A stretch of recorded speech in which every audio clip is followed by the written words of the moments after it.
Hi friends, welcome to my style cooking channel. இன்றைக்கி நம்ம பார்க்க போகிற ரெசிபி ரொம்ப ஹெல்த்தியான அண்ட் டேஸ்டியான அவல் லட்டு எப்படி செய்யுதுன்னு பார்க்கலாம்.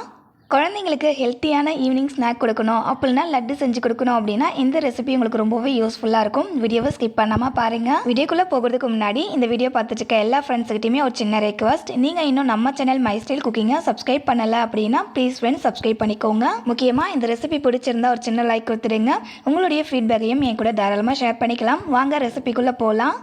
ஸ்டவ் ஆன் பண்ணிவிட்டு பேன் வச்சுட்டு அதில் 1.5 கப் அளவுக்கு அவல் சேர்த்துக்கோங்க. நான் இன்றைக்கி வெள்ளை அவல் எடுத்திருக்கேன். இதுக்கு பதிலாக நீங்கள் சிவப்பு அவல் கூட எடுத்துக்கலாம். இப்போது இந்த அவலை ஸ்டவ்வை மீடியம் ஃப்ளேமில் வச்சு ஒரு 5 நிமிஷத்துக்கு வறுத்து விடுங்க. 5 நிமிஷத்துலேயே அவல் கிறிஸ்பியாக ஆகி வரும்.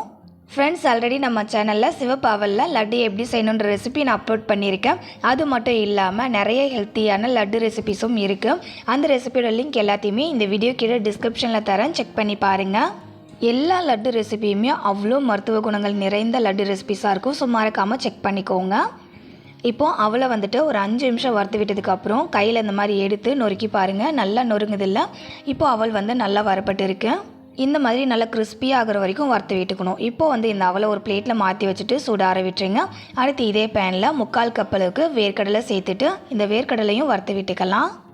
நான் இன்றைக்கி வறுக்காத வேர்க்கடலை எடுத்துருக்கேங்க. அதனால் ஃபஸ்ட்டு நல்லா வறுத்து விட்டுக்கிறேன். சப்போஸ் நீங்கள் வறுத்த வேர்க்கடலை எடுக்கிறீங்க அப்படின்னா ஜஸ்ட் அந்த வேர்க்கடலை சூடாகிற வரைக்கும் வறுத்து விட்டுக்கோங்க. வறுத்த வேர்க்கடலையாக இருந்தாலும் தோல் எடுக்கிறதுக்கு கொஞ்சம் கஷ்டமாக இருக்கும். இதுவே நம்ம லைட்டாக சூடு பண்ணிவிட்டு அதுக்கப்புறமா அந்த தோலை எடுத்தோம் அப்படின்னா ஈஸியாக ரிமூவ் ஆகும். அதனால தான் கொஞ்சம் லைட்டாக சூடு பண்ணிக்க சொன்னேன். வேர்க்கடலையோட மேலே லைட்டாக கோல்டன் ப்ரௌன் கலருக்கு சேஞ்ச் ஆகி வரப்பட்டிருக்கு பாருங்கள். கையில் வேர்க்கடலையை எடுத்து இந்த மாதிரி தோலை நும்ட்டி பார்த்தீங்க அப்படின்னா தோல் ரிமூவ் ஆகுது. இந்த ஸ்டேஜ் வர வரைக்கும் வறுத்துக்கோங்க. இந்த வேர்க்கடலையும் ஒரு பிளேட்டில் மாற்றிட்டு சூடு ஆற விட்டுருங்க. சூடு ஆறினதுக்கப்புறம் அதில் இருக்க தோலை ரிமூவ் பண்ணி எடுத்து வச்சுக்கோங்க. அடுத்து இதே பேனில் 1.5 கப் அளவுக்கு நாட்டு சர்க்கரை சேர்த்துக்கோங்க. சர்க்கரையை கரைக்கிறதுக்காக 3/4 கப் அளவுக்கு தண்ணி சேர்த்துட்டு இந்த சர்க்கரையை கரைச்சி விட்டுக்கோங்க. சர்க்கரை கரைஞ்சி பாகுப்பதம் வரணும் அப்படின்ற அவசியம் இல்லை. ஜஸ்ட் சர்க்கரை தண்ணியில் கரைஞ்சி வந்தால் போதும். ஃப்ரெண்ட்ஸ், நான் இன்றைக்கி நாட்டு சர்க்கரை எடுத்துருக்கேன்ல, அதுக்கு பதிலாக நீங்கள் வெல்லம் கூட யூஸ் பண்ணலாம். வெல்லம் எடுத்தீங்க அப்படின்னாலும் இதே மாதிரி தான். 1.5 கப் வெல்லம் எடுத்துகிட்டு அதை 3/4 கப் அளவுக்கு தண்ணியில் கரைச்சிட்டு அந்த வெள்ளை தண்ணியை ஃபில்டர் பண்ணி வச்சுக்கோங்க. ஏன்னா வெள்ளத்தில் டஸ்ட் இருக்கும்ல, அதனால வெள்ளை தண்ணியை கரைச்சிட்டு அதை ஃபில்டர் பண்ணி அதுக்கப்புறமா யூஸ் பண்ணுங்கள். இந்த லட்டில் ஸ்வீட் டேஸ்ட்டை எடுத்து கொடுக்கறதுக்காக ஒரு பிஞ்ச் அளவுக்கு உப்பு சேர்த்துட்டு நல்லா மிக்ஸ் பண்ணி விடுங்க. சர்க்கரை தண்ணியில் நல்லா கரைஞ்சி வந்ததுக்கப்புறமா இப்போ ஸ்டவ் ஆஃப் பண்ணிவிட்டு இந்த சர்க்கரை தண்ணியை அப்படியே வைங்க. நெக்ஸ்ட்டு நம்ம வறுத்து சூடார வச்சுருக்கோம்ல அவல், அதை ஒரு மிக்ஸி கப்பில் மாற்றிக்கோங்க. அடுத்து வாசனைக்காக ஒரு 4 ஏலக்காய் சேர்த்துக்கோங்க. இப்போ மிக்ஸி கப்பை க்ளோஸ் பண்ணிவிட்டு இந்த அவலை நல்லா ஃபைனாக அரைச்சி எடுத்துக்கோங்க.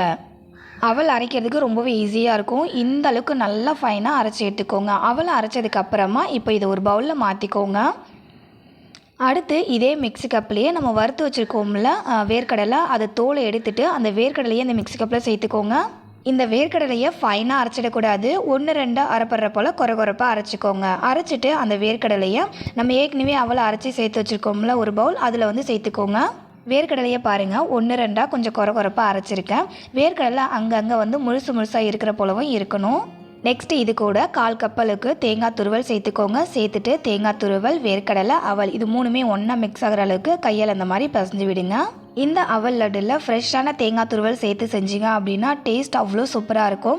நான் இந்த அவல் லட்டுவை கரெக்டாக 2 டேஸ்லேயே காலி பண்ணிடுவேன். அதனால் ஃப்ரெஷ்ஷான தேங்காய் துருவல் சேர்த்துருக்கேன். சப்போஸ் நீங்கள் இந்த லட்டுவை ஒரு 1 வீக் 2 வீக்ஸ் வரைக்கும் வச்சு சாப்பிட போகிறீங்க அப்படின்னா தேங்காய் துருவலை வறுத்துட்டு அதுக்கப்புறமா இந்த மாவு கூட சேர்த்து லட்டு பிடிங்க. ரொம்ப நாள் வரைக்கும் கெட்டு போகாமல் இருக்கும். ஒரு 2 வீக்ஸ் வரைக்குமே வச்சு சாப்பிடலாம். தேங்காய் துருவல் சேர்த்து நல்லா மிக்ஸ் பண்ணி விட்டதுக்கு அப்புறமா இப்போ இதில் நம்ம நாட்டு சர்க்கரையை கரைச்சி வச்சுருக்கோம்ல, அந்த தண்ணியை கொஞ்சம் கொஞ்சமாக சேர்த்து நல்லா விடுங்க. நாட்டு சர்க்கரையை கரைச்சோம்ல, அப்போ எந்த அளவுக்கு உங்களுக்கு அந்த நாட்டு சர்க்கரை தண்ணி கிடைச்சதோ அந்த தண்ணியை ஃபுல்லாக இந்த மாவு கூட சேர்த்து பிசையணும். அப்போதான் ஸ்வீட் டேஸ்ட் கரெக்டாக இருக்கும். சர்க்கரை தண்ணியை மாவு கூட சேர்த்து மிக்ஸ் பண்ணி விடும்போது அதிகமாக இருக்கிற போல கொஞ்சம் கையில் பிசுப்பாக ஓட்டுற போல தான் இருக்கும். ஆனால் நம்ம சர்க்கரை தண்ணியை சேர்த்து பசந்து விட்டுட்டே இருந்தோம் அப்படின்னா அந்த தண்ணியை ஃபுல்லாக அந்த அவல் நல்லா அப்சார்ப் பண்ணிக்கும். ஸோ எல்லா சர்க்கரை தண்ணியுமே அவல் கூட சேர்த்து நல்லா பசந்து விடுங்க. பசந்து விட்டதுக்கு அப்புறமா கொஞ்சமாக இந்த அவல் மாவை கையில் எடுத்து இந்த மாதிரி லட்டு ஷேப்பில் பிடிச்சிக்கோங்க. லட்டு பிடிக்கிறதுக்குமே ரொம்ப ஈஸியாக இருக்கும். பார்க்கும்போதே உங்களுக்கு தெரியும். ஃப்ரெண்ட்ஸ், இதுக்கப்புறம் குழந்தைங்களுக்கு ஹெல்த்தியாக ஒரு ஈவினிங் ஸ்நாக்ஸ் கொடுக்கணும் அப்படின்னாலும் இல்லை ஹெல்த்தியாக ஒரு ஸ்வீட் செஞ்சு கொடுக்கணும் அப்படின்னாலும் இந்த அவல் லட்டு ரொம்பவே யூஸ்ஃபுல்லாக இருக்கும். கண்டிப்பாக செஞ்சு பாருங்கள். நம்ம ரெடி பண்ணி வச்சுருக்க லட்டு மாவு எல்லாத்துலேயுமே இந்த மாதிரி அழகாக லட்டு ஷேப்பில் பிடிச்சி எடுத்துக்கோங்க. லட்டு பிடிச்சதுக்கு அப்புறமா நான் காமிக்கிறேன். எல்லா மாவுலையுமே லட்டு பிடிச்சிட்டேங்க. லட்டு பிடிச்சதுக்கு அப்புறமா இப்போ இந்த லட்டு வந்து நான் காமிக்கிறேன். எவ்வளோ பார்க்கவே சூப்பராக இருக்குல்ல.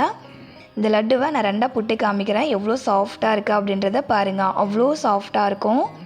சாப்பிட்றதுக்குமே செம்ம டேஸ்டியாக இருக்கும். கண்டிப்பாக மிஸ் பண்ணாமல் ட்ரை பண்ணி பாருங்கள். ஃப்ரெண்ட்ஸ், இன்றைக்கி உங்க கூட ஷேர் பண்ணிக்கிட்டேன் இந்த அவல் லட்டு ரெசிபி உங்களுக்கு பிடிச்சிருக்கும்னு நினைக்கிறேன். பிடிச்சிருந்தா இந்த வீடியோக்கு ஒரு சின்ன லைக் கொடுத்துடுங்க. உங்களுடைய ரிலேட்டிவ்ஸ் அண்ட் ஃப்ரெண்ட்ஸுக்கும் ஷேர் பண்ணிக்கோங்க. இதே போல் ஒரு இன்ட்ரெஸ்டிங்கான அண்ட் நியூவான ரெசிபியோட நாளைக்கு மதியம் 3 மணிக்கு மீட் பண்ணலாம் ஃப்ரெண்ட்ஸ். தேங்க்ஸ் ஃபார் வாட்சிங். பாய்.